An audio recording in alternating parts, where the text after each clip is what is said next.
Oh, wow, that really does zoom in good.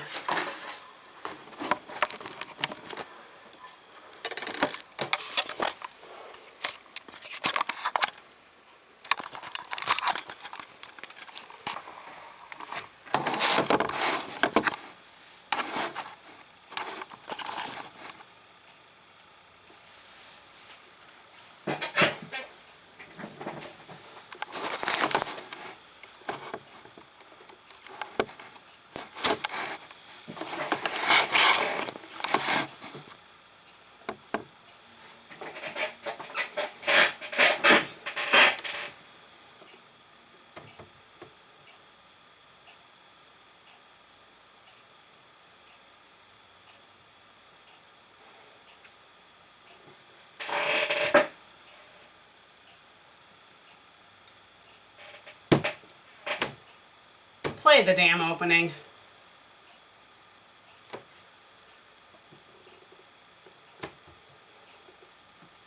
Hello, I'm the FanFic Critic. I read it, you listen.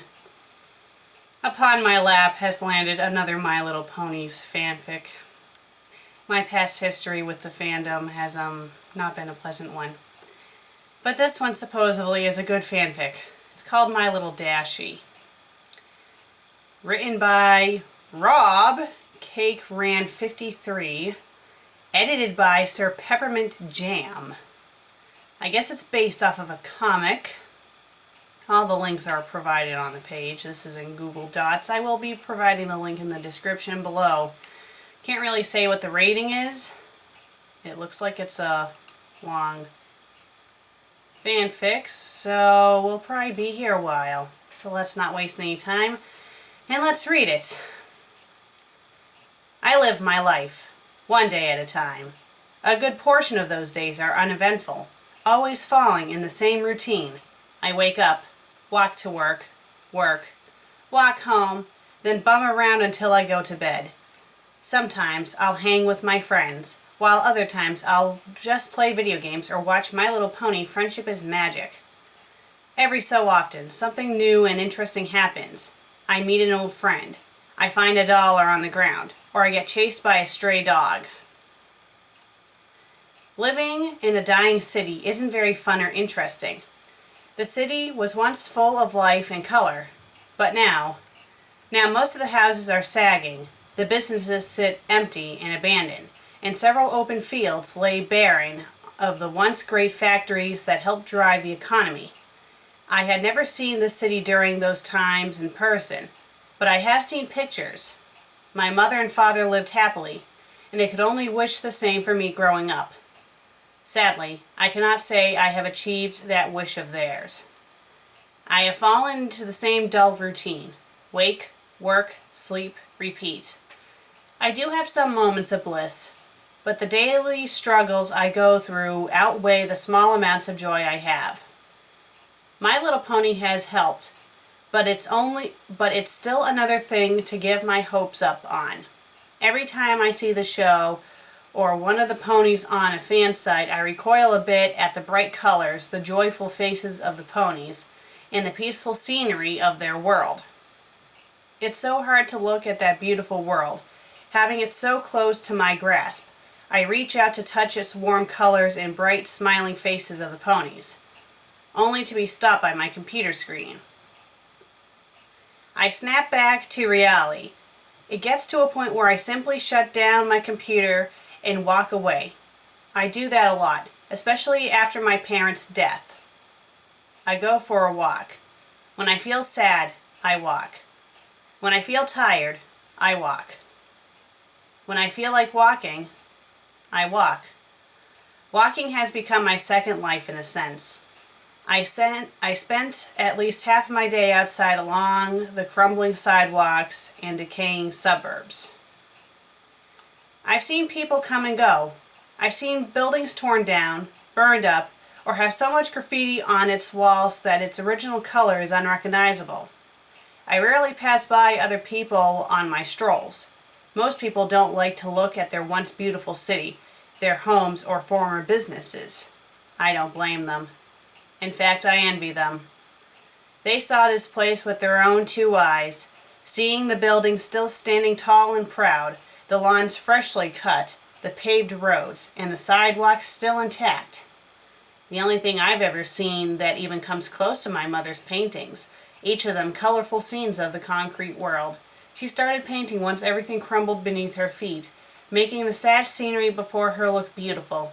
Her masterpiece is Her masterpiece is of an open field that yielded a parking garage.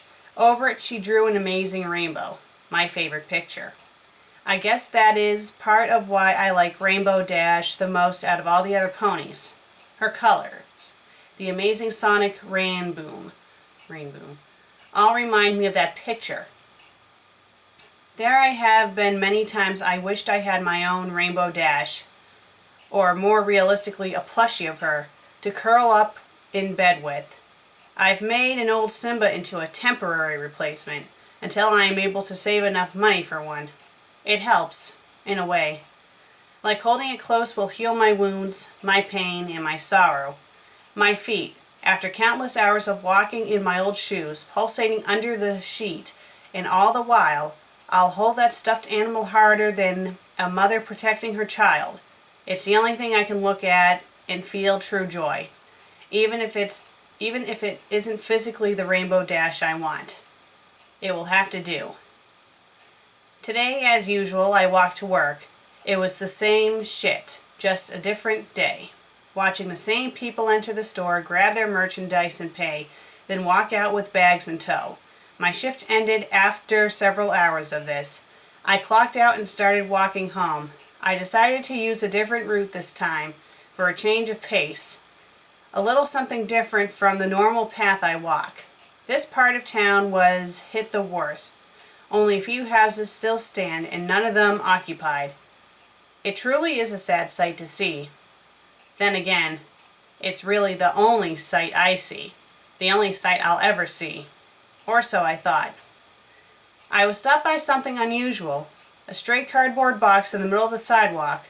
Now, living in this kind of area, I see trash all the time. Boxes, McDonald's cups, and plastic bags litter the street and empty fields. But rarely will I see a cardboard box that isn't crushed in one way or another. I noticed this particular box because it happened to be in my way. During my younger years, I tried to do what I could for the community. I'd pick up trash when I saw it, or I'd attempt to help my neighbors. It was a losing battle. Nowadays, I'd given up any hope of cleaning the city, much less my neighborhood. Now I'll just pass the trash by, letting it blow away in the breeze or sit there and decompose. I let what's left of the people do their own things, since most of them don't care about anyone other than themselves. Why should I be any different? I walked past the box, barely giving it a glance. Nothing about it caught my attention right away. I continued on, my home not far away now. Upon arriving, I sat down and played some games, attempting to push the box out of my mind. I had little luck, as the box somehow managed to push its way back in. Time crept on by, and soon I found myself wanting to go for another walk. I left the house and started down my usual route when I stopped. What was it about that box that made it stick out in my mind? I turned around, starting down the path I had taken to get home, the path that I only walk once in a blue moon. Curiosity got the best of me, and I wanted some closure. Within minutes I found it, still sitting there, sad and alone along the broken concrete and overgrown grass. It didn't move. It didn't stand out as if it was special. It was just an ordinary brown cardboard box. I didn't want to say I came out here for nothing, so I walked closer to it. As I drew closer, however, I began to notice something inside. It was brightly colored, multiple colors in fact, and was quite small, maybe the size of a few-month-old Labrador puppy. I stopped beside the box and looked down at the colorful blob inside. This is where I currently stand, looking into the box at a small something. No, I know exactly what it is, but my brain isn't allowing me to fully realize it just yet. At first, I just want to say it's simply a toy, left to die along with all the other things in this block. But then I saw it breathing, In fact, it appears to be sleeping. My hands are sweating, my breathing erratic, and I'm blinking my eyes trying to refresh my vision. Every time the image stays the same. Inside is a sleeping filly, Rainbow Dash.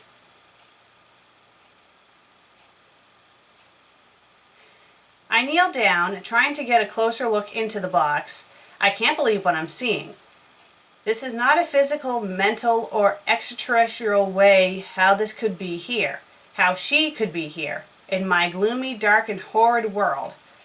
I examine the box further, and on the top side, in simple pen, says, "Give to good home." The first thought that ran through my mind, besides the initial filly Rainbow Dash in a box, is who would give up a filly Rainbow Dash? My mind is now a mess of questions. How did she get here? Why is she here? Why is she a filly? Her flank is even barren of her cutie mark, meaning she is indeed a filly. As I stand to stretch my tired legs, I accidentally bump the side of the box with my foot, and the inevitable occurs. She wakes up. She looks around, rubbing her face with a foreleg, trying to wake herself up. At first, all she sees are the brown walls of the box. Then she looks up to me. Those large black eyes, along with the rose-colored rim around them, drive my heart to, as the meme goes, explode. Twice. The sheer cuteness of all that drives me to kneel back down, and I can't hold back a smile. I haven't smiled like this in years, since the last time me and my parents went out to the only remaining park in the area. Her eyes continue to stare at me, and I stare back. I don't know what to say, or what to do, but I must stop somewhere. I must start somewhere. "Hi there." I speak, but she doesn't respond. What are you doing out here?" She looks around, then back to me. The more I study her, the more I realize she is really young, years younger than her filly appearance in the episode 23. She might not even be able to talk yet. That is, if she even can talk in my world. The fact that she is even existing right now has me reeling in confusion. I return my attention back to her and notice a small shiver of her body. The fall season is here, and it can get pretty cold, especially around mid-September. I am not sure how to exactly tackle this situation. Do I take her home? Do I call someone? Who would I even call? I'm a closet brony, so none of my friends know about my love for the show. I can't take her to a shelter. That's a stupid thought in the first place. Not only would it be a horrible sight, she might be taken off to some lab and experimented on or something just as equally horrible. I have only one choice. She shakes once more as the cool air reaches her coat. Her rings ruffle as she lays back down and huddles her legs closer to her body to keep warm.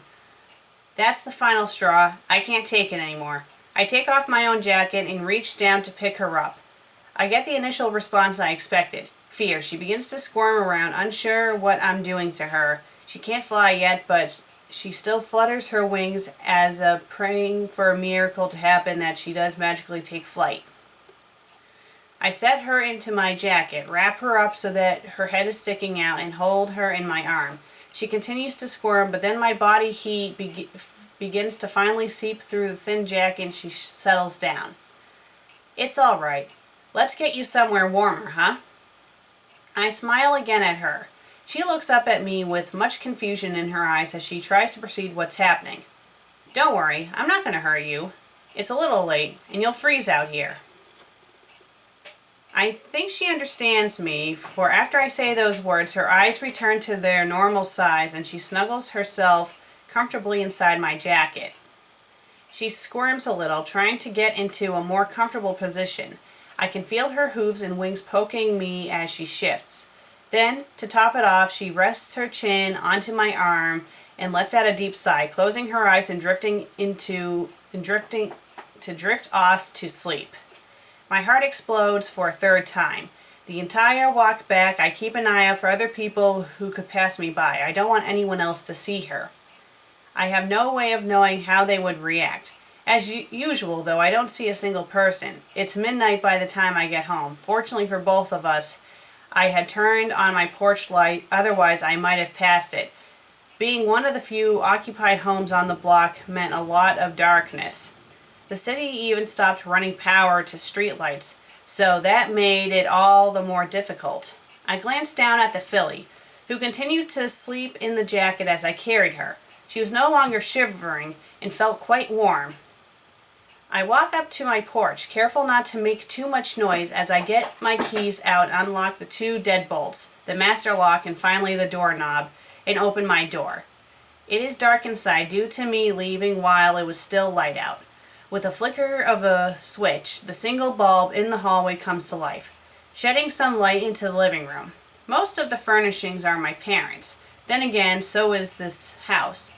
I became the owner after their passing, and I have done what I can to keep it that way. Still, with the filly Rainbow Dash in my arm, I walk into the living room as I pass my family portrait. I greet it with a hello, Mom, hello, Dad. I know they aren't there, but knowing that they loved me and that I love them helps me stay sane and to keep going in my miserable life. As I enter the living room, I can feel stirring in my arm. Hold on. Hi. You're being very affectionate today, aren't you? Yeah, you are. Yeah. I have to read this, you know. You're making it very hard for me to read. But you know it. Yeah. Yeah. You're cute. Yeah. Okay, let's get back to work.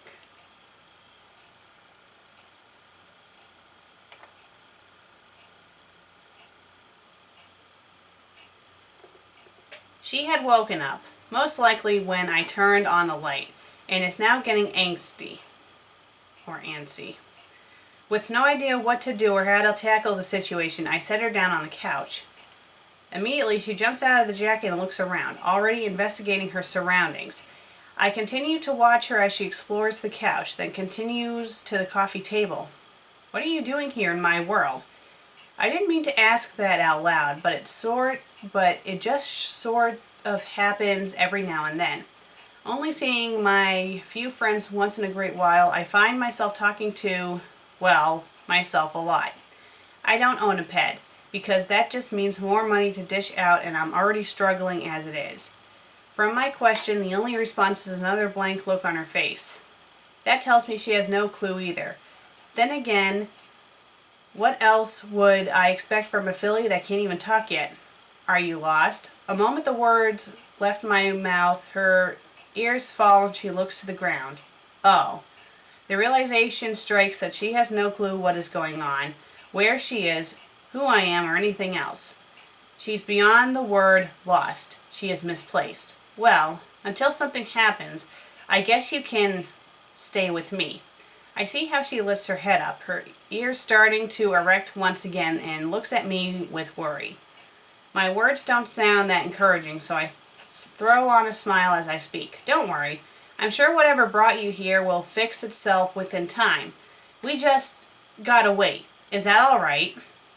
I'm not sure why I asked that, but it seems to do the trick. Her ears perk up right and she smiles. The next few hours are spent giving her the grand tour of my house. Nothing amazing to see, and I avoid taking her to my bedroom out of fear that the large amount of dirty clothes would swallow her up. Afterwards, I give her something to eat. I break up some small carrots, and amazingly I discover she has some teeth. Since she is still a filly, I wasn't sure if she could eat solid foods such as carrots yet. Then again, she is from a cartoon, so I don't know what is correct for her anyway. Satisfied with the food, she finds a comfy spot in my father's recliner and sits. I don't mind. It's not like I sit in it. I was never allowed to when he was alive, so why should that change even after his passing? It's his chair. But I'm not going to be mean to the filly for not knowing that, so I let her sit where she is most comfortable. I also give her a small blanket to wrap herself in. Due to my house's current temperature, it's not as cold as it is outside, but my furnace has had problems since before my parents' passing. There was a trick to fixing it, but that had died along with my father. I must have fallen asleep at some point. I honestly expected myself to be wide awake due to such an interesting event, but after taking But after the long hours at work and staying up to take care of Dash, my body had other plans. I'm not sure how long I was out before I awoke, but it doesn't matter. As I close my eyes, I feel something against my side. I look, and sleeping beside me is a small cyan filly, her rainbow mane and tail still, her head resting on the inside of my elbow.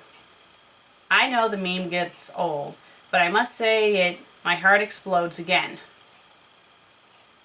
Laying there, sleeping and curled up beside me, she had me smiling ear to ear.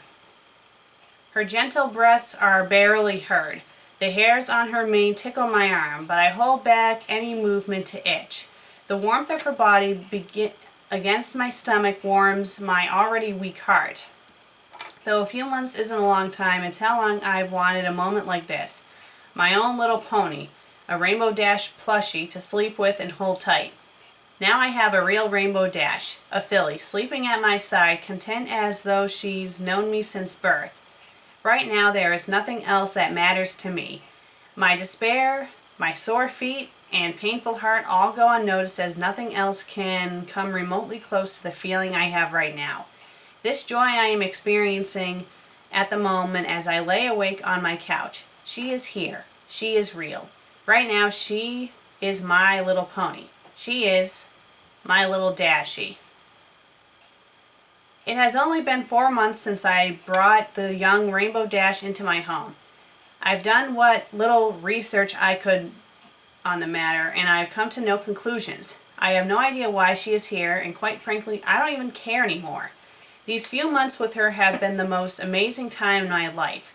She has opened my heart up to love and joy, among other things. Right now, she sits next to me on the couch as I watch television. She seems to enjoy the morning cartoons on the local stations, and I myself have come to enjoy them, as much as she acts like a young child would. Then again, why wouldn't she? Another amazing feat is she has been learning to talk. I'm not much of a teacher, or for that matter a parent, but I am doing my very best to help her learn to speak and read. I don't know how, or even where to begin to attempt in teaching her to write. From the show, they did it with their mouths, but I will let that go for now. Once she is a little older, even if I have her that long, I will do what I can to teach her. It used to be that a year would go by slowly. I will look forward to the new year in hopes of getting a fresh start. Now, though, I feel as if this year went by a little too quickly for me. I've decided, since I have no knowledge of her actual birth date, to make the day I found her her birthday, September the 17th. Oddly enough, that's the very same date that the second version of My Little Pony Friendship is Magic aired last year, or second season, sorry. I quit watching the show after Dashie came to my life. There was no reason for me to continue, and honestly, I don't have much time to myself anymore.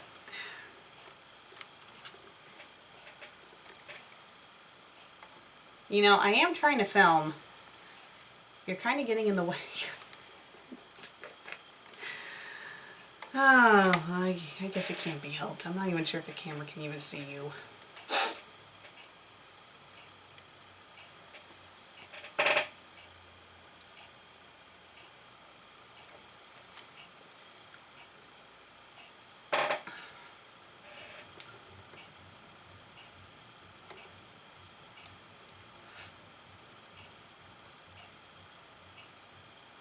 Alright, let's continue. It would be hard for me to hide watching... Okay. It would be hard to hide me watching the show. And even harder to explain the situation if she were to ever see it. Especially at her current age. She knew her name was Rainbow Dash, but I have come to calling her Pinky's pet name of Dashie. And she has no... It's okay.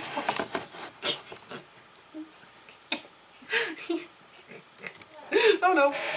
Cat. Oh God, cat. Oh, you're on my keyboard.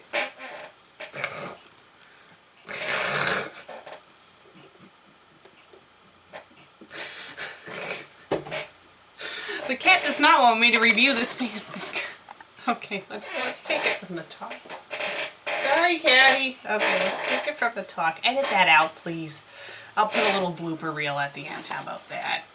Cat bloopers. It would be hard to hide me watching the show, and even harder to explain the situation if she were to ever see it, especially at her current age. She knew her name was Rainbow Dash, but I've come to calling her Pinky's pet name of Dashie, and she has no problem with it. She can fully communicate with me now, as well as read English, and she's even starting to learn how to write with, you guessed it, her mouth. I tried to invent some devices for her hoof so she could write, but it seems writing with her mouth is more natural than moving her hoof around. One thing now troubles me with her. Every day she sits at a window looking outside. I'm not worried about her being seen by passerbys. I'm on a dead-end street, so that's the least of my worries. Still, though, she doesn't say anything to me, yet I can see the hunger for fresh air in her eyes. I can't keep her in here her entire life. I keep talking like she is going to be here forever. That isn't true. One day, someday, she will return home.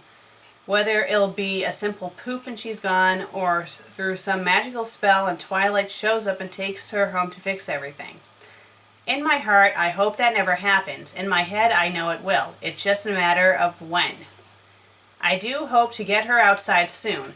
I've been checking out some of the abandoned lots and former parks on my walks to and from work, seeing where the best location would be to take her.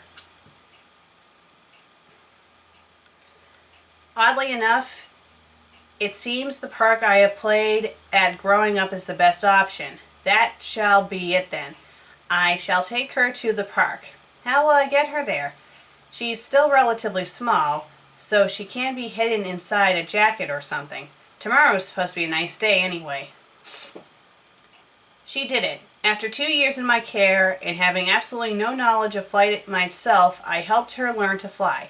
She's gotten quite big in only a couple of years, and it was getting hard to hide her when we walked to the park. I got so desperate to keep her hidden, I bought a dog costume for her to put on so she could walk there unnoticed. She was not happy. So I got some books from the library and read up on teaching birds how to fly. I would have looked on the internet, but I fear she would become curious of it herself. There are a lot of horrors on the internet, and she's not ready for it. In hindsight, it's bad enough she is experiencing television, but she has come to enjoy SpongeBob and NASCAR too much for me to take that away from her. Back to flying. I've been taking her to that old park for a few weeks in hopes I could help her learn how to fly. There was a large tree there with branches sticking out over a sandbox. The perfect spot for her to practice. If she falls and I can't catch her, at least she'll have something remotely soft to land on. She fell a lot. I knew she would fall a lot. There were many scrapes, cuts, and bruises toward her goal, but finally, after many weeks of work, she flew. It was only a short distance, about 50 feet, but she still did it. She's a little scraped up, but she's beaming with pride. Maybe now she could fly overhead, so that the few people on the ground don't notice her.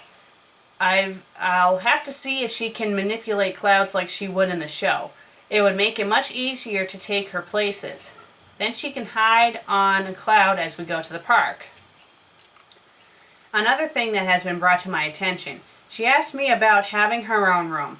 I got to thinking and realized that the house does have a spare bedroom, though my parents had filled it with my old school stuff from my younger years, and as well as several of my old toys. She might enjoy them, though she is getting older. I'm not sure how entertaining they will be for her. If she has her own room, I can get her own things so that she can feel somewhat normal. She's pretty smart for a filly and knows about the difference between our species, but she still knows nothing about her origin. She is not ready yet. The only thing I can do is to keep her happy. I only wish I had a way to buy her the things she wants. If you told me 4 years ago I'd be taking care of a cartoon, rainbow-colored pony, I'd call you insane. I probably am in all reality, but I don't care. I'm happy, she's happy. Today is the day for celebration. For today, my little Dashie got her cutie mark. I honestly don't know how to tackle that fact. She didn't even know what it was until I explained it to her. Now she's even more ecstatic than before. It was a normal park outing, but this time she decided she wanted to see how high she could get. I had limited her to how high she could fly, but honestly, I can't do anything about what she does up there. I can't fly, so the most I could do is tell her to be careful.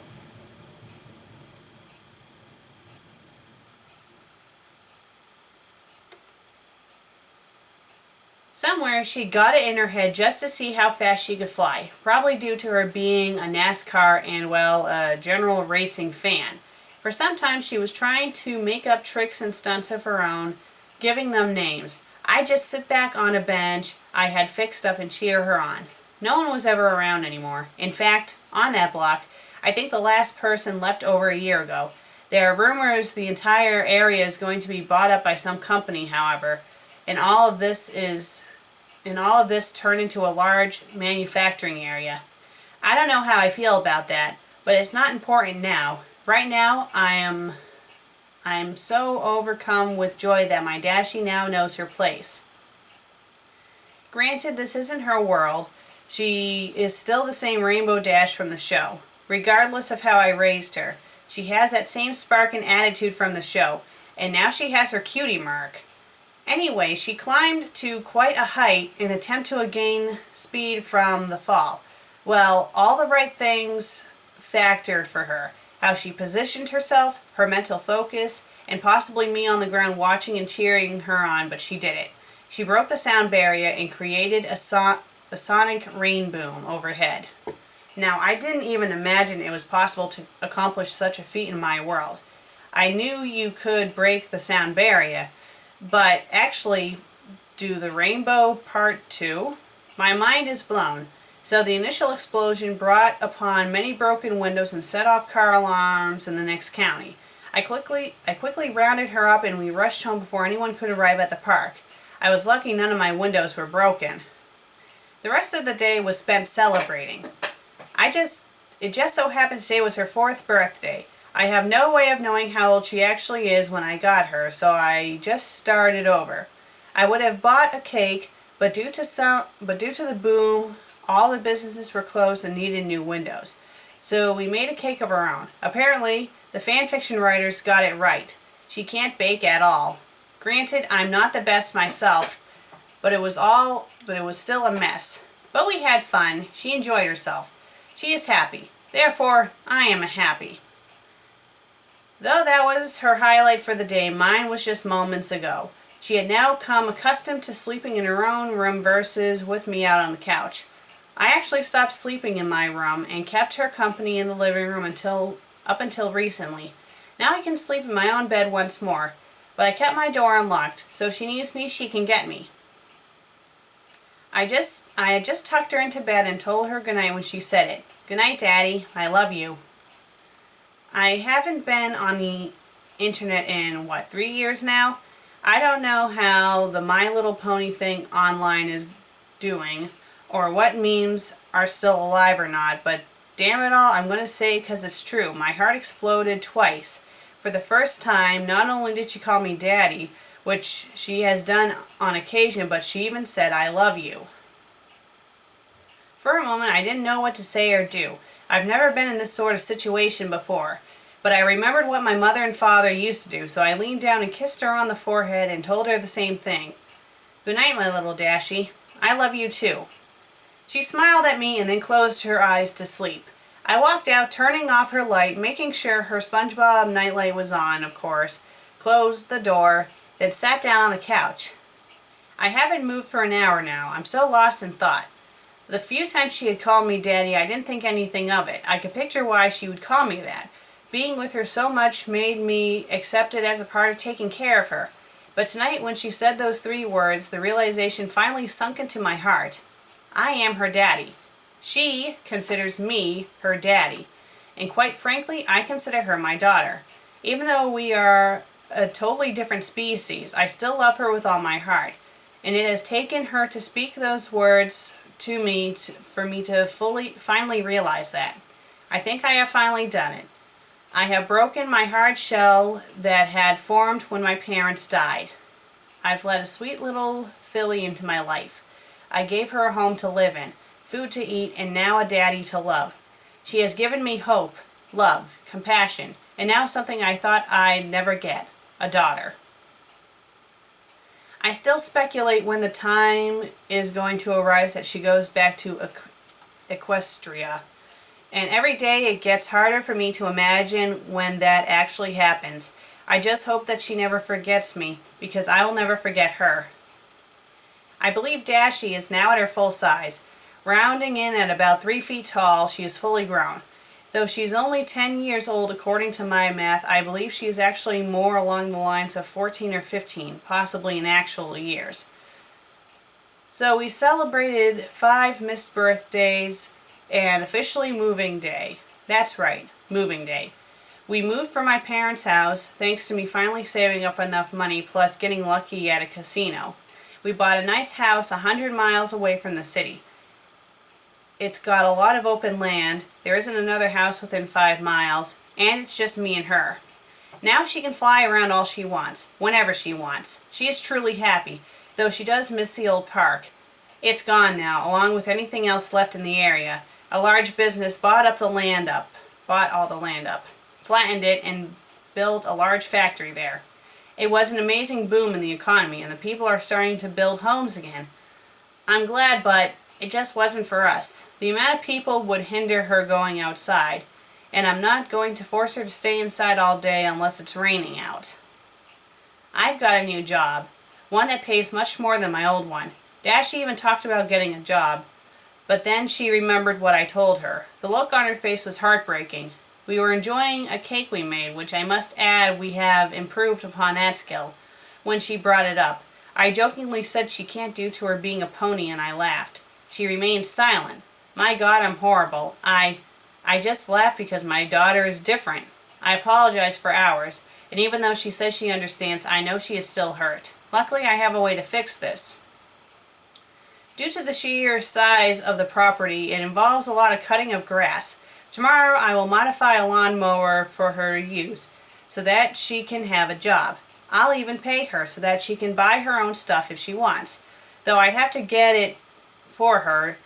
Still, she can actually say she worked for something. According to the show, she was a weather pony, and I don't have her mess with her mother nature unless it's a dire emergency. So there isn't really a job to be had there. I still can't believe I've had her for 10 years now. My God, time goes by so fast. I wish it would slow down so that I could have a little more time with her. I don't know when, but I have a sudden feeling our time together is running out. All of this has been too good to be true. Today has to have been the worst day of my life, even more than when my parents died. Due to events I could not prepare for, Dashie found out the truth before I could tell her myself. She knows what she is, a made-up cartoon character from a kid's television show. She is mad, no, upset beyond all thought. She had locked herself in her room, but I know my daughter. She didn't stay in there long. She opened the window and flew off, probably into a tree to sulk in her sorrow. I'm a monster. I should have told her sooner. I just wasn't sure when would be the right time. Now we are both suffering from my carelessness. I thought getting cable would be a good thing to give her more shows to watch, but I didn't realize that we got the hub station. I wasn't even aware it was still up. And find my surprise, the show My Little Ponies is still even airing. I had stopped at 8 seasons, but it had stopped at 8 seasons, but still it was repeated. I remember I walked in from work with some groceries, set them on the kitchen, and walked into the living room. Then I saw it. Yay! She did it! Fluttershy had screamed, jumping up with joy as Applejack, Twilight, and Pinkie Pie sat on the clouds with dumbfounded looks on their faces. My heart sank. I knew this episode. I remembered the show. Even after seeing nothing for 12 years, I still remember the damn episode. In that episode, Rainbow Dash performs the sonic rain boom, much like how my Dashie had years ago. At the time, I was still holding my keys, and I dropped them. They clanged on the wooden floor. If she didn't know I was home before, she knew now. How long? Dashie asked me. No emotion in her voice. How long have you known about this? Dashie turned to look at me. She had been crying, and her mane was in even worse shape than normal. How long have you known about this? I couldn't help it. A tear ran down my cheek as she yelled at me. This was the first time in all these years she had raised her voice to me, and I deserved every bit of it. So I sat down, turned off the television, and told her everything. I told her about the show, about finding her, and answered any other questions she had for me. There were a lot. Most of them stemmed from the show, to which I simply told her what I truly believed. That though she is the Rainbow Dash from the show, that she herself is a different pony from the cartoon. I tried to explain it to her, but her bullheadedness took over, so she continued to lash at me. I took it all. I deserved it all. I've been keeping that horrible secret from her for far too long. She is now a fully grown mare, capable of taking care of herself if she were in Equestria. Here, I treat her like she still was, Here, I treat her still like she was my little filly. It's been wrong of me, but I couldn't help it. I didn't want this to ever happen, but I knew it would. I should have done what was right, but I didn't. It was only a matter of time before she found out, and she knew she was different. After our argument, she flew upstairs into her room and slammed her door shut. I checked on her an hour later, and no response told me she had flown off. I can only hope that she comes back, or at least if she doesn't, she stays away from other people. If anything, I hope some sort of portal opens up and she goes back to her world and never has to think of me again. All I can say to her at this point is that I'm sorry. I'm so sorry. It had been 3 days since Dashie left. The night of her departure, I did something I hadn't done in a long time. I went for a walk. I wasn't sure where I was going or how long I walked, but that's what I did. I walked. Now, 3 days later, I find myself out here walking once again. I've been out for roughly 3 hours, and though it's only 5 in the afternoon, it has grown dark. A storm is brewing, and soon I will be getting hit by the brunt of it. I turn around and begin to walk home, though I don't rush. My energy these past few days have been non-existent, as I've barely eaten anything more than some toast. I feel so lost as I walk through the woods that surround my home. No, our home. It is as much hers as it is mine, and nothing will change that. The rain has begun, but I do not quicken my pace. I just walk, much like I had done so long ago. The distant memories of all my pain and sorrow before Dashie began to seep back into my mind. I haven't had these thoughts in years. The pats of water on the tree leaves help keep me distracted. It's a peaceful sound, one you would never hear in the city. The rain is picking up, and my shirt is now soaking wet. I'm sure I will be sick tomorrow morning, but I don't care. I've been sick for 3 days now. A mental illness has been tearing me apart. My daughter is somewhere out there, hurting, needing some comfort and warmth in this rain. I wish I could be there for her, even though she may not want me. She may not ever want to see me again from how she acted. I don't blame her. It must be such a horrible thing finding out your past like that. But I can't even imagine what it would be like. I know Dashie is a strong mare, and that she can pull through. But I also know how she holds a grudge at times. I'm not sure that, even if she did come back, she would ever forgive me. Or more importantly, if I could ever forgive myself. It's now pouring out here. The tree canopies are barely holding back the torrential rain as I'm hammered by the water droplets.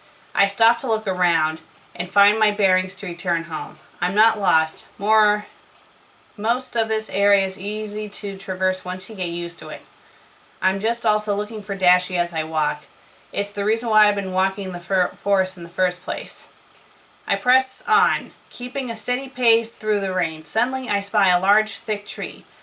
Its stature sticks out among the rest of the trees, and from looking at the barely wet grass underneath, I can tell its many branches are holding back even this hard rain.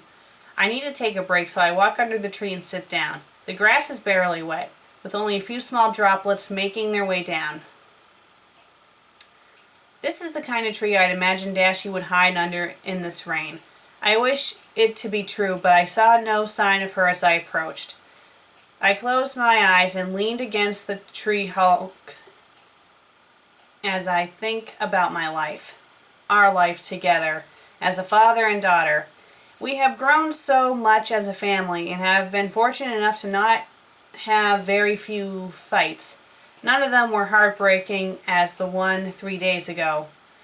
I feel a tear running down my cheek as I imagine Dashie's face again. The anger in her eyes mixed with the confusion just tears me apart. I want so badly to make things right, or to go back in time and stop it from happening, but I can't do either of those things. What's done is done. I'm so sorry. I speak out loud, not caring if no one is listening. I am alone in these woods, besides the wildlife. In this rain they are hiding as well, and the ones that aren't are far from being such as I. I'm just so sorry, Dashie. I continue to cry as I keep my eyes closed and leaning against the tree. The rain continues to pour around me. An occasional drop hits my head, but I don't care. Crack. I open my eyes from the sudden sound and look to my left. I am shocked at what I see before me. Looking at me with teary eyes herself, Dashie, my little Dashie, covered in burrs and tree sap along with her mane and tail, is standing a couple feet from me. She is wet, with both rain and tears. I hadn't heard her approached. Then again, being a Pegasus, she was very quiet and light on her hooves. She doesn't speak, and instead walks over to me, not caring what noises she makes under her hooves. I don't move. I just sit on the ground and watch with my own wet eyes. She looks so horrible and yet so beautiful at the same time. Her coat would need a good cleaning, but that was the least of my worries. Without a word, she sits next to me, not making eye contact as she looks off into the woods. I can only look at her, wishing to hug her tightly and never let her go again. But I hold back, knowing that would be too sudden. Finally, she is the first to speak. I heard you. Her voice then got quiet as she whispers, and I'm sorry too. I simply smiled through my tears. Her stubborn attitude was still showing as she always had difficulties apologizing. Dashie, you have nothing to be sorry about. It's my fault. Simple as that. It seems my point doesn't get across as she finally looks to me with a sorrowful face. Dad, do you still love me? Now is the time to act. I reach over and grab her, holding her in a tight hug. Of course, Dashie, I'll always love you. I still love you, no matter what. Not even a small fight such as ours could ever change that. She returns the hug as we sit there and cry together. We continue to apologize, for me for the truth and for her raising her voice and storming out. After some time, the rain subsides while we remain under the tree. Dad? Can we go home now?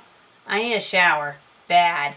I let out a chuckle and she laughs, and she too laughs as I stand. We make our trip back home. She is smiling again. I am too. I've been giving it some thought and I think I shall give her birthday present a little early. A ticket to the Indy 500. Yes, I'm taking her to the Indy 500. She can simply sit on some clouds and watch while I'm in the stands. I didn't even have to get her a ticket, but she needs some sort of reminder of her visit. I'm sure she will have a blast, and though I don't expect this to make everything right, I can only hope it cheers her up some. With some time, I'm sure she will relax and settle down about her being in a cartoon. She is a smart mare, and she knows she is real, not that made-up pony from the cartoon. I can only help push her to believing that, and hope she does the same to me. There is a point to every parent's life where they have to let their child go. Whether it be for the better or for the worst, it must happen at some point.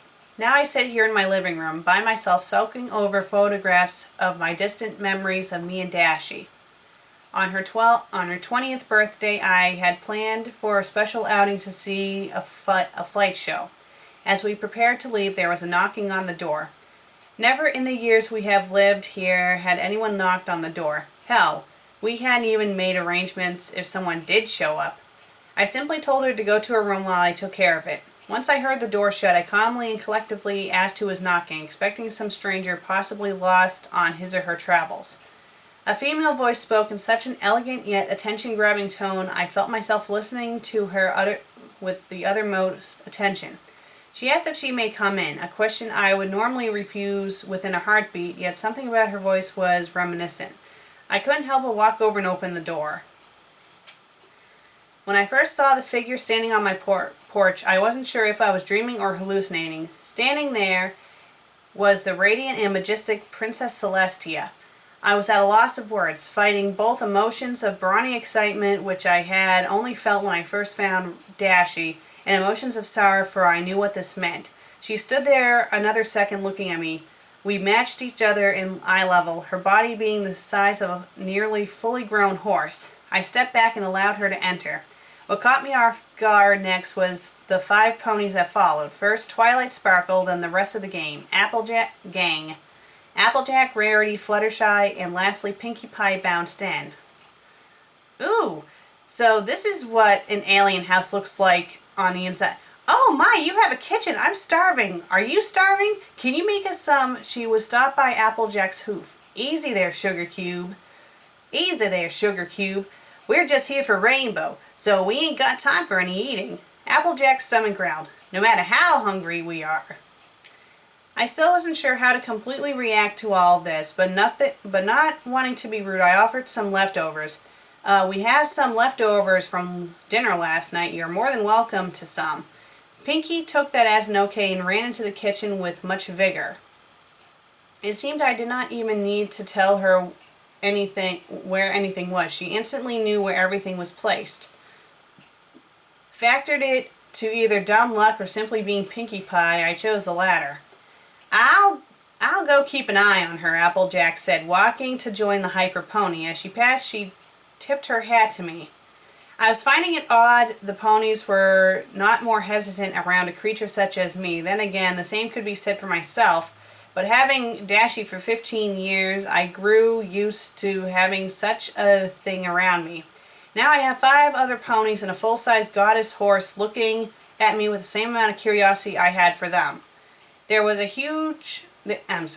moment of silence as I watched the 2 mares enter my kitchen and begin rummaging through my fridge. I'm quite surprised, Celestia began. I had expected a little more resistance to us entering. Why? I know who you all are. Celestia nodded. Ah, so you do know then. That you are fictional characters from a children's TV show, then yes. Otherwise, why you are all here, I have no clue. The last part I lied, hoping to keep my mind at ease. I knew the reason, but I wanted to ignore it. Oh, I think you know. My heart fell into the pit of my stomach. I did know, and she was straight to the point about it. During all these years, I had anticipated this moment. But as the time drag. As the time dragged on, that thought slowly dispelled until it was nothing more than a minor nip in my head. That's when it always happens, you know, when everything is finally perfect and you don't have to worry anymore. Excuse me, sir, Twilight began, but from what we could figure out, Rainbow Dash should be here. Is she? I looked at the purple mare. I wanted to tell her no, but I knew it was fruitless. She's upstairs in her room. In her room? Rarity asked, surprised. Yes. Dashie is in her room. I wasn't sure who was knocking and I didn't want her to be spotted. Dashie? My. You're that friendly with her already? Rarity continued. I wanted to punch that pony so hard then. How she responded insulted me. Friendly? That's not even the beginning of it, and I should be asking you ponies as to what the hell you did. Celestia raised a brow, taken aback by my change of tone. You see, my student, I know who she is. To get to the chase, I was very short with her. As fierce as I was, I wanted to know why they'd send Dashie as a filly to some other world. Twilight bit her lip as her teacher continued. Yes, of course. Ahem. She was working on a spell to help the weather team with some storm development. Well, they made slightly too large of a storm, and then Twilight used her magic to try to dispel it. It shot a lightning bolt, meeting her magic. Rainbow Dash was unfortunate enough to be within reach of the blast, and it engulfed her and sent her, well, here. So we are here to retrieve her. Simple enough, I'd imagine. Before I could answer, Dashie called from her room. Dad? Is everything all right? That second, my heart stopped beating as I looked from pony to pony. Each one's face was in pure shock and confusion. They recognized the voice of their Rainbow Dash, but she said, Dad. Excuse me, Sugar Cube. Applejack started, returning from the kitchen. Did I just hear Rainbow Dash call you Dad? Before I could answer, Celestia started up again. Do you care to explain? I was lost.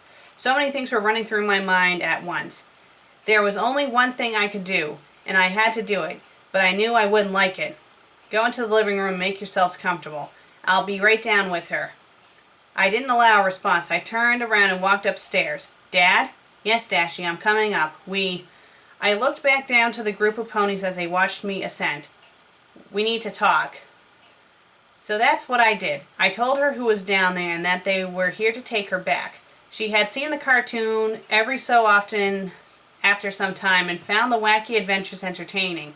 She had given up on any thought that the Rainbow Dash in the show was her and only viewed it as another cartoon. As I talked to her and explained that all those very ponies she didn't believe in were downstairs, she brushed me off with some laughs. She didn't believe me and thought I was playing some joke on her, so I took her down into the living room. Dashie! Pinky shouted, jumping out onto her cyan friend. Dashie was quick to shove the pink pony off. Hey, get away from me. She was taken back by the sudden amount of ponies filling our living room.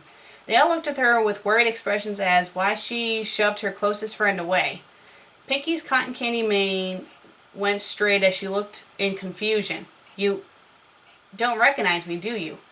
No, or any of you, Dashie continued. It hurt me in so many ways. I knew these were her friends, but so many things have happened differently that she didn't know the truth fully. And neither did they, so I had to explain. I started. Dashie, please take a seat so I can talk to them. She did just that in her recliner. The entire time she looked at all the ponies who occupied the couches and center rug from the fireplace. It was time, but first I had to start with a question. How long ago was she sent here? The question caught them off guard, but Twilight cleared her throat as she spoke. About 15 days ago. Why? I was speechless. 15 days ago? Shit, she had been with me for 15 years. That means a day in their world meant a year here. Well, I continued, it's been a lot more time than that here. How long? Twilight asked. 15 years. All the ponies besides Celestia had their mouths agape. That doesn't explain why she don't know us, Applejack said. Well, that's the thing. When I found her, she was a filly. Come again? From my math, I think she was no older than 4 or 5 years old. Now Celestia looked surprised. You mean to tell us that you've been taking care of Rainbow Dash for 15 years since she was a small filly? She asked. I simply nodded and looked over to Dashie, who wore an expressionless look on her face. I started out, but I couldn't hold back my tears any longer. I know it's not true. God, I wish it was, but I understand. The dad makes sense now. Celestia cut me off, holding a stern look about her face. She was thinking, trying to piece together in her mind what had possibly happened. I chalked it up to the magic, being unstable possibility to revert in her age. For a few moments it was quiet, besides the breathing of 7 ponies and myself. Finally it was Dashie who broke the silence. So what's supposed to happen now? I looked to the princess, trying to read her face. No matter how good I had gone at reading Dashie's face, Princess Celestia had the best poker face I had ever seen. I had no clue what she was thinking or feeling at this moment. Well, it's quite simple, Twilight. Celestia looked to her pupil. Well, it's quite... Yeah. You know, your butt's kind of in the way.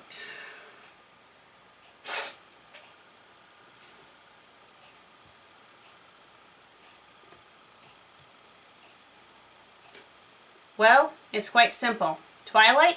Celestia looked to her pupil, who instantly perked up hearing her name. Do you still remember that memory spell from the Discord incident? Twilight simply nodded as she stood from the couch and hopped onto the floor. I knew what was going on, what Celestia had in mind. She wanted Twilight to either erase her memories and start from anew, or possibly, I hoped she would simply want to give Dashie her memories of their friendship and time in Ponyville. I wasn't sure what to do. I felt it was right. I knew it was right, and it needed to be done. I had been telling myself that for 15 years as I waited for this moment. There was something I needed to say before it happened. These ponies were going to take my Dashie away, and I had some words to speak before that could happen. No, wait please, I started. Twilight stopped and looked at the sun goddess. Just give me a moment with her, please. That's all I ask, since this is the last time we'll see each other. I had given up holding back my tears, and at this point was openly crying. The ponies could tell I was hurting, and Dashie didn't look to be faring too well either.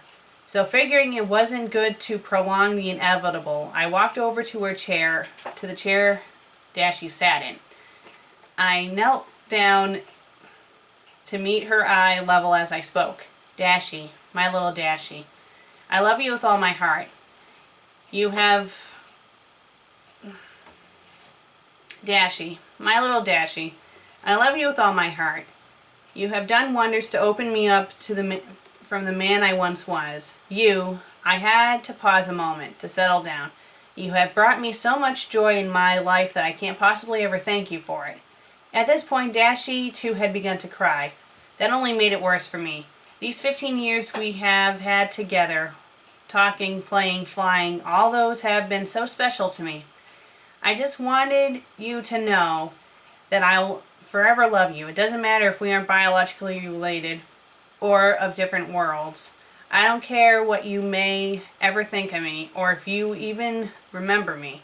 But right now, you being my Dashie, I want you. I poked her on the chest to physically show I was talking to her, to know that fact. Even if there is ever a problem that happens and you need me, don't hesitate to find a way to get me, okay? I tried to laugh, passing the last part off as a joke. It worked, only slightly, as we both continued to cry. I could also hear some sniffling from behind me. I could only picture Pinkie Pie crying much like she had at the end of the second episode of Season 1, after Luna and Celestia had been reunited. Do I have to go, Daddy? It had been a few years since she had actually called me Daddy. Most of the time it was simply Dad or Pops. It felt good knowing that she still cared for me enough to call me Daddy, much like the first time she had said it to me so many years ago. I simply nodded my head and stood up. Before I could fully grasp my balance, she jumped onto me and hugged me tight. I could feel her tears on the back of my neck as I returned the embrace. It's your actual home, Dashie. You don't belong here. You need to go back to where you belong. I belong here, with you. It hurt so much to say, but I had to keep her convinced that this was the right thing to do. No, you don't. You are limited here. Only able to fly around the house. You have no friends, or other ponies to relate to. I was only taking care of you until this time would come, but I never thought it would be this painful. It remained quiet for a few more minutes as we held each other. She didn't fight back or want to resist what was happening, which told me that she knew as well it must be done. I love you, Daddy. And I love you too, my little Dashie. We separated as she lowered herself to the ground. At this point, all the other ponies had tears flowing, even the goddess herself. She had seemed quite smug about knowing what had happened, from time difference and such, but it was evident that the age difference was a shock. She most likely had expected to find a 35-year-old Rainbow Dash, but instead found a 20-year-old Dashie. Twilight stepped closer to Rainbow Dash, sniffling once before her horn glowed. I knew that was coming. It hurt so much, but I knew it was right. It was what had to happen to her, for her friends, and in a twisted way for me. Now I could know she was actually going home, and she would be around her friends and could fly wherever and whenever she wanted to, without any limitations. She could enjoy her friends' company once more. Wait, I looked from the floor to Dashie as she backed away from Twilight. Before I go, I want to get something. Before any pony or myself could protest, she flew up to her room. She was quick and returned with a shoe box of her fur in her front hooves. I wasn't sure if she would be allowed to take anything back with her and half expected the princess to protest. But she remained silent, allowing Dashie to quickly write down something on a piece of paper and set it on the coffee table. She looked back to me, still crying but with a smile on her face. I knew she had realized how it must end and knew that I knew that as well. The box, from my guessing, was probably her most cherished items that she kept for if she had to leave. Though it hurt me thinking about it, I hoped she had a picture of us. Then again, I also hoped not. She would be forced to remember me in a world away, and that hurt just as much as everything else. I'm so sorry, Rainbow Dash, Twilight started. I honestly wish there was another way to do this. I wish I didn't have to do this, but can't. Dashie started. Can't he come with me? The stuttering in her voice told me that she was simply speaking her mind, not actually asking the question. Twilight shook her head, unable to keep eye contact with her friend as she cried before her. Rainbow Dash, Princess Celestia started. He cannot join you in our world, much like how you cannot stay in his. This was all never meant to be, and the world around us was not made to house you. And yet, Celestia looked to me, smiling, then began to look around our living room. All the photos of us together, all of her knickknacks and belongings strewn around the room. And yet, something beautiful happened here. Something I cannot explain in full. When I realized where you ended up, I had expected the worst. I figured you to be ruined, tainted, and tarnished from this world's cruelty. But now I see that it's quite the opposite. That here, this man has raised you, shows me that you were in good hooves, or hands as it were. Dashie sniffed once, beginning to calm down as Celestia's words sunk in. Celestia then returned to looking at me, still smiling. I cannot speak for you, but from what I see in front of me, the amount of love you both share and have shared together tells me that you raised her as if she was your own. Even with the obvious differences, you still raised her unbiased as to her species, her origin. You raised her as your daughter, which makes this entire ordeal so much worse. I absorbed her words, as well as the other ponies in the room. So I must say to you, dear sir, please do not hold my student accountable for this. It was never her or any pony else's intention to cause this much hurt to either of you. If you must blame some pony, I would ask that you blame me. I am the one that helped bring them here, to take Rainbow Dash back to her home, away from here. I just couldn't look away from any of them. My heavy breathing breaking down with sobs. My mind was just going on her own, thinking back to all the things Dashie and I did together. I took a deep breath as I spoke. Just how could I blame some pony for sending Rainbow Dash here? I sniffed, then cleared my throat as I continued. I nearly choked up as I searched for the words to express myself. These have been the best 15 years of my life. So, if anything, I feel quite the opposite. I wish to thank you, Twilight, and the rest of you. Thank you for what you did, though not intentional. Thank you for all that came out of this. And finally, thank you for all my years, my life, and my love with Dashie. I tried to smile at Twilight between sobs, but she looked on the edge of tears herself and could only look away before she cried herself. Celestia then stood from the rug she laid on and walked over to me as I stood. No need for thanks, good sir. Instead, I wish to thank you for taking care of one of my little ponies. She would have never made it without someone much like yourself. Celestia closed her eyes and then leaned her horn towards me. I didn't move. I wasn't sure what was going on. As she touched the horn to my head, I felt sudden warmth rushing through my body. She drew her horn away, still smiling as she stepped back. Thank you. Then another pony spoke up.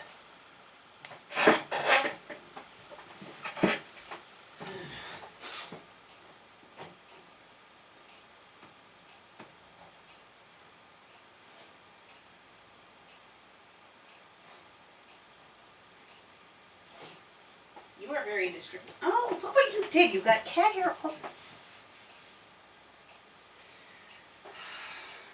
I forgive you getting cat hair all over my pants.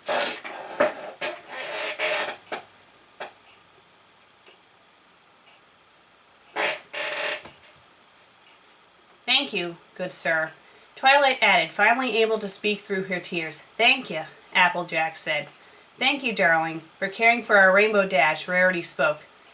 Thank you," Fluttershy quietly said. "Thanks!" Pinkie Pie shouted as she sprung up to me and hugged me. I couldn't help but laugh a little from her extrinsic attitude, or whatever that word is. I don't even think they spelled it right, but whatever. Better yet, the rumors on the internet were true. Her mane did smell like cotton candy. I remained silent as I nodded, then looked back to Dashie, who also wore a smile on her face. All the ponies returned to Dashie as Twilight's horn began to glow once more.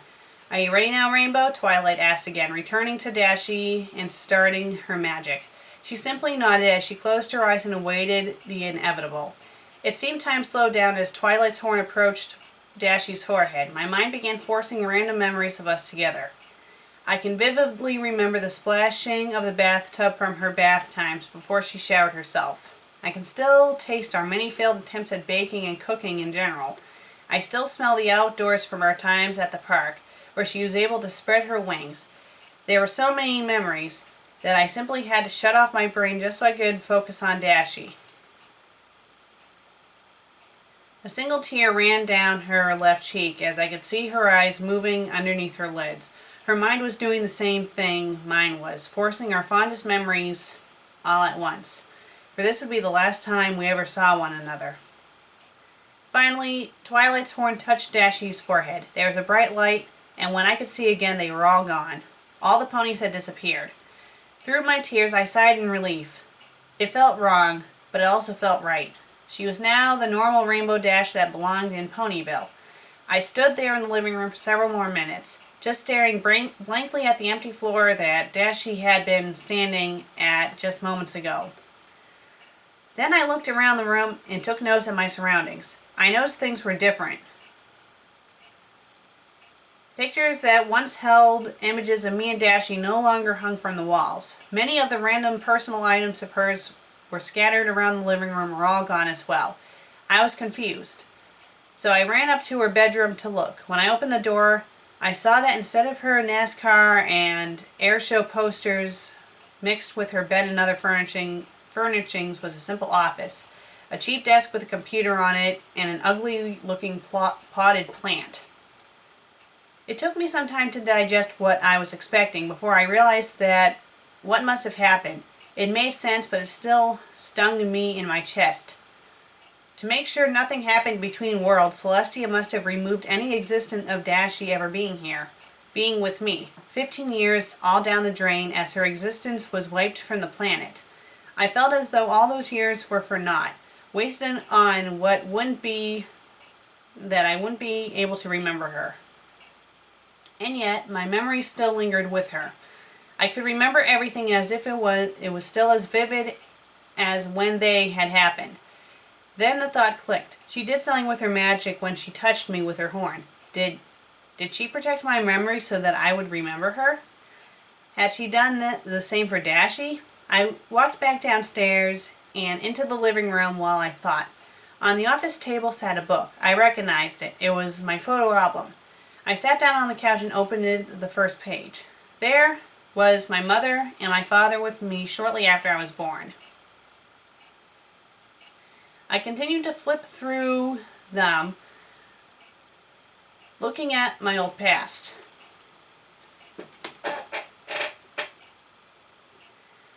There was a gap after my parents died, but to keep my mother's dream going, I picked it back up, making false pictures of happy times and enjoying my life to stick into her book of memories. Then I opened up to a piece of paper. I picked it up and immediately recognized the handwriting, or more correctly, mouth writing. I speculated this is what she had written down before she had left.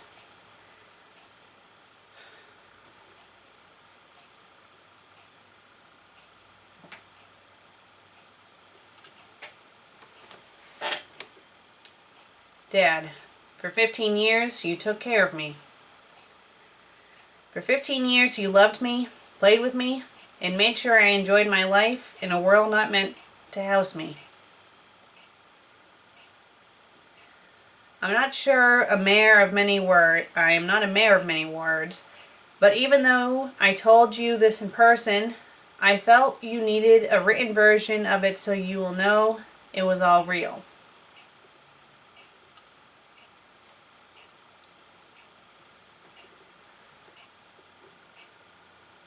I love you, Daddy. You helped shape me into the mayor I am now. I'm not sure what is going to happen, if I will remember any of this or not, but I want you to know that you did a darn good job raising me, even if I was a bit stubborn at times and short with you during others. With Celestia's permission, I hope to allow you to keep our photos, our memories, with you so that you'll never forget. Again, I love you and I thank you. Your little daughter always, your little Dashie forever, Rainbow Dash. I set the note back into the page, flattening it with my hand as I felt the dry tear marks lingering on the paper. I read the note over and over again until having it memorized. Then I turned the page and was greeted with Dashie's silly smile. So now I sit here, looking through my photo album of our times together. Her first bath, her first words, her first drawing, even her first preteen feather, all in this book of memories. Everything else in the hours in the house is gone, but what I had put into this book still remains. I don't even dare change that either, but will continue to add to it, to show that those years with her helped not only shape herself, but helped me shape as well. I am a new man from what I was 15 years ago. Changed, given another chance by sheer miracle of fortunate events that transpired from somewhere I can't even speculate. If I had never gone back and checked that box, if I had done something different than I had, could I have changed everything between us? I guess I'm lucky that it all worked out. I can gladly say I achieved my parents' only wish, for me to be happy. Though I am saddened, I am still happy for the time I had with her.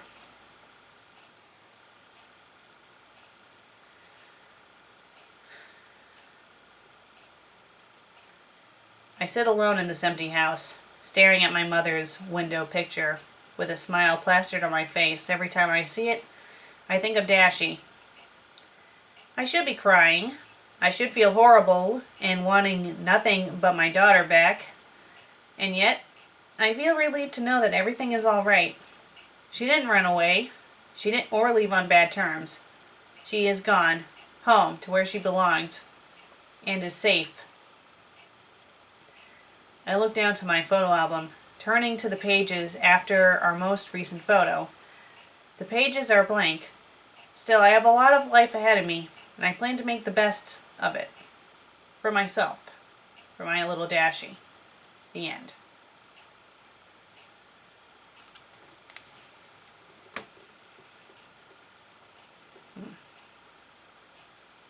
Well, you guys weren't joking about it being a sad story. I think maybe if they broke it up into chapters, it might have been a little easier to read. This might have actually been over 10,000 words, but oh well. Yeah. Normally, I kind of frown upon self-insert fanfics. Well, I'm not even sure if I could really say this is a self-insert, but it was very touching. You see, I've seen some of My Little Pony. Say I'm a casual viewer of it. Not really sure if you could say I'm a fan of it, but what I have seen of it I liked. But, you know, reading this fanfic, I did find it very touching and enjoyable. I can't really relate when it comes to parenthood. I'm, only 22 years old. 23 soon, I guess. I can't really relate much to it, but I can imagine, what it's like. Some of the hardships. So it was a good story. If you're a fan of the show, I suggest you read it. Even if you aren't a fan of the show and if you want to read something that's a good tearjerker, I suggest you read it. I'm actually happy that I read this because it proves to me that, you know, there are some good fanfics in the My Little Pony fandom, and that there are good fanfics that do try to move the reader, and not fanfics that are bashing the characters or writing people completely out of character. I mean, this was executed very well. I hope you guys enjoyed the show today. I'm the FanFic Critic. I read it. You listen. And what are you doing? Wait, guys. Come back. Meow. Meow. Meow. Meow. Meow. Meow. Meow. Come on, buddies. Stay there. I'm going to show you guys the cats that kept on well, the cat, I should say, that kept on pestering me.